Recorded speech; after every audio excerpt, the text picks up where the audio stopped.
Hello, নিজের তৈরি একটা জিপসাম নতুন করে ক্রিয়েট করব ভাবতেছি। এটা আমি খুলতে গিয়ে ভেঙে ফেলছিলাম।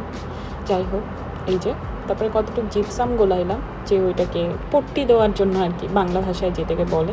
তার মধ্যে কিছু লাল রং দিলাম, মনে হচ্ছিল কম হয়ে গেছে, তাই আরও অনেকগুলো লাল রং দিব। এই যে দিয়ে দিলাম।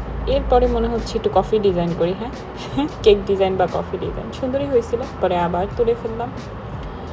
মূলত আমি এটা থটে তৈরি করছি, নিজের এক্সপেকটেশনের জন্য, আসলে নিজে মোটিভেট করার জন্য। সেটা হলো, আমি একটা উক্তিতে পড়ছি যে জাপানিজরা তাদের ভাঙা জিনিসটা আরও সুন্দর করে তৈরি করে। ভাঙা জিনিসের উপরে তারা গোল্ডের প্রলেপ দিয়া, ওইটা আগে ছিল সাপোজ 10 টাকা, এখন এটাকে তারা 100 টাকায় বিক্রি করে। এই যে আমার ভাঙা জিনিসটায় পট্টি দেওয়া হয়ে গেছে, এবার আমি গোল্ড জরি ব্যবহার করবো, যেহেতু আমার কাছে রিয়াল গোল্ড নাই। যাই হোক, বসতে ছিল না, তাই আমি আঠা দিয়ে ব্যবহার করব। জাপানের উক্তি মতে ভাঙা জিনিসের যদি আরও বার্নিশ করে বা সুন্দর করে সাজানো হয়, সেটা দেখতে আরও ইউনিক লাগে। ইভেন তারা আরও বেশি টাকা ব্যবহার করে। আমি কিছু আঠা দিয়ে তারপরে এটাকে বসাইলাম। সর্বশেষ কথা হলো, তারা বুঝাচ্ছে নেভার গিভ আপ।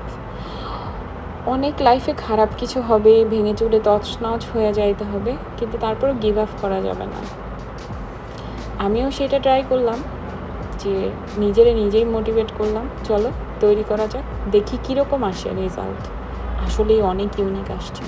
আমি তারপরে বসতে ছিল না, পর আরেকটু টেকনিক খাটায় আঠা দিয়ে করলাম, একেবারে ইউনিক।